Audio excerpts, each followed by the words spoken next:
Nah, ini jadi bisa dibilang namanya pinjol-pinjol ini fenomenal banget nih karena menawarkan solusi yang nggak solutif gitu kan. Itu yang jadi masalah. Apalagi masa pandemi kayak gini Pak Ustadz sama Bang Tigor.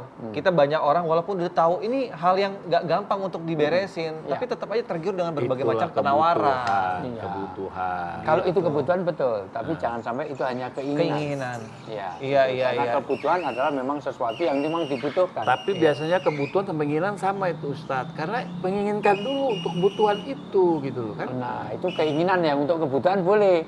Tapi kalau kebutuhannya untuk memenuhi keinginan ya itu nggak boleh. Nah, tapi Pak Ustadz gini pertanyaannya, si perusahaan atau instansi itu yang membuat atau mendirikan pinjol ini sebenarnya baik atau nggak, boleh atau nggak? Sebenarnya boleh karena itu dilegalkan di negeri ini di bawah pengawasan OJK. Jadi dia akan dilihat bagaimana nanti dia kan ada schedule-schedule-nya, artinya tidak boleh melebihi daripada batas-batas yang ditentukan oleh BI. Jadi kalau misalnya pinjam sekian jangan sampai menelantarkan orang lain. Apalagi di dalam keadaan pandemi, kadang-kadang orang itu karena terjepit oleh satu kebutuhan, ya cari yang praktis-praktis. Ngapain? Karena kalau kita langsung ke bank harus ada jaminan sertifikat, harus ada jaminan segala macam, bentuk apa, bahkan bentuk apa, usahanya apa. Tapi kalau pinjol kan hanya KTP kadang-kadang. Tapi juga jangan dimanfaatkan. Itu luar biasa memanfaatkan kesempatan di tengah kesempitan. Itu luar biasa. Berarti pinjol diizinkan selama tujuannya memang membantu atau baik untuk orang yang membutuhkan ya. Pada kenyataannya saya mohon maaf, saya sering pinjam sesuatu, kadang-kadang e-tol saya itu habis saja, saya minta tolong diisikan. Itu pinjam loh ya. Nggak apa-apa. Walaupun nggak ada perkataan saya pinjam, itu tetap jatuhnya pinjam. Iya, tolong diisikan dulu, itu sudah mafhum namanya, sudah paham. Karena ada namanya antarodin. Antarodin itu walaupun nggak usah diucapin, tapi tahu misalnya kita naik taksi. Kita main naik saja, itu sudah ada akad bahwa nanti akan bayar. Loh, saya bilang nggak akan bayar kok saya bilang mau itu taksi naik taksi. Loh, itu sudah ada, namanya sudah sama-sama ridho. Gitu. Bahwa orang naik taksi itu nanti pulang, turun harus bayar. Tapi nggak ada akad loh itu. Boleh, karena sudah sama-sama paham gitu. Kalau sama istri kadang-kadang suka gitu, atau istri ke suami tolong bayarin dulu. Itu jatuhnya tetap minjem tuh. Tapi kalau suami istri keuangannya beda, karena uang suami itu juga milik istri. Tapi uang istri itu uang istri juga. Oke, Bang Tigor nih. Jadi dari hari ini ngobrol banyak dari sama Pak Ustadz juga, ilmu apa yang bisa diambil nih, Bang Tigor? Ya, kalau buat saya sih kita berpikir dulu ke depannya untuk meminjamkan sesuatu itu bisa kita bayar atau tidak. Gitu. Jadi sesuai keinginan kita, karena kalau kita utang itu mesti harus dibayar. Kalau tidak dibayar kan di akhirat kita dihisap. Besar kecilnya apapun ya kita harus bayar. Kita cari orangnya itu yang kita utangin itu. Kalau di akhirat kan susah. Itu yang kita takutin. Maksudnya, di akhirat kita udah nggak ngurusin utang.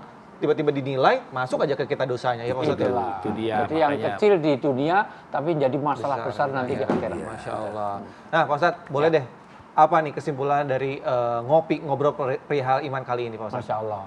Pertama, namanya juga ngobrol perihal iman. Itu sesuatu yang sangat ideal. Dan mudah-mudahan ini mendapatkan kemanfaatan yang banyak dari obrolan kita. Pertama mengenai pinjol. Sebetulnya pinjol itu boleh saja. Selama sesuai dengan syariat. Namanya juga pinjaman online. Pinjaman online itu, mohon maaf, pinjaman yang sebetulnya memperlancar, mempermudah.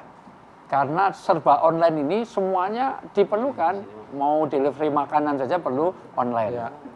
Tetapi ingat bahwa semangat pertama adalah Al-Maidah ayat 2, ta'awanu alal birri wa taqwa, wala ta'awanu alal ismi wal udwan. Kalian harus bekerja sama, kalian harus tolong-menolong di dalam satu kebaikan dan ketakwaan. Jangan ada tolong-menolong, kerjasama di dalam satu kejahatan. Yang kedua, jangan sampai kita memudahkan untuk berhutang hanya untuk sesuatu yang kita inginkan. Tetapi apa yang kita butuhkan. Karena pada kenyataannya, sering orang melakukan satu perbuatan bukan karena yang dibutuhkan, tapi karena keinginan. Dan itulah peran agama. Agama itu mengendalikan keinginan kita, yaitu mujahadah. Mujahadah li nafs. Karena inna nafsa la'amartum bisu. Makanya keinginan harus sesuai dengan kemampuan. Jangan besar pasak daripada tiang. Besar pasak daripada tiang artinya kalau kita menginginkan sesuatu yang sesuai dengan kemampuan kita. Dan ingat, hutang adalah satu janji, janji adalah hutang juga, maka harus ditepati.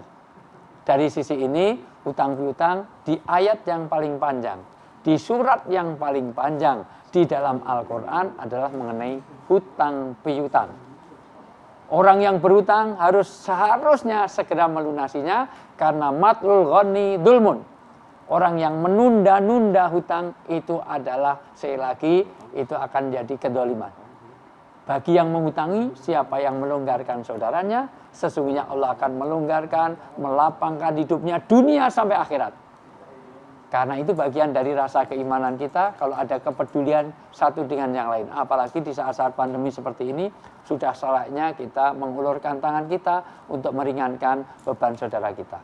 Tetapi jangan sampai dengan adanya pinjaman-pinjaman seperti pinjol, kelihatannya itu solusi tetapi sangat tidak solutif. Karena jangan sampai malah justru memanfaatkan kesempatan di dalam kesempitan.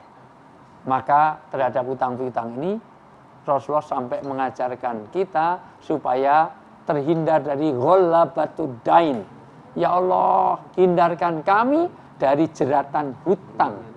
Kenapa? Karena hutang itu pertanggungjawabannya tidak hanya di dunia, tapi di akhirat kelak yang akan berat, sampai Rasulullah sampai menunda, tidak segera mensolatkan sahabat yang sebetulnya dia meninggal, mohon maaf, meninggal, tapi tidak segera disolatkan karena masih ada hutang yang belum dilunasi, sementara ada dana yang bisa untuk melunasinya. Maka yang disegerakan setelah orang meninggal adalah satu, bagaimana melunasi hutang-hutangnya sebelum warisan dibagi.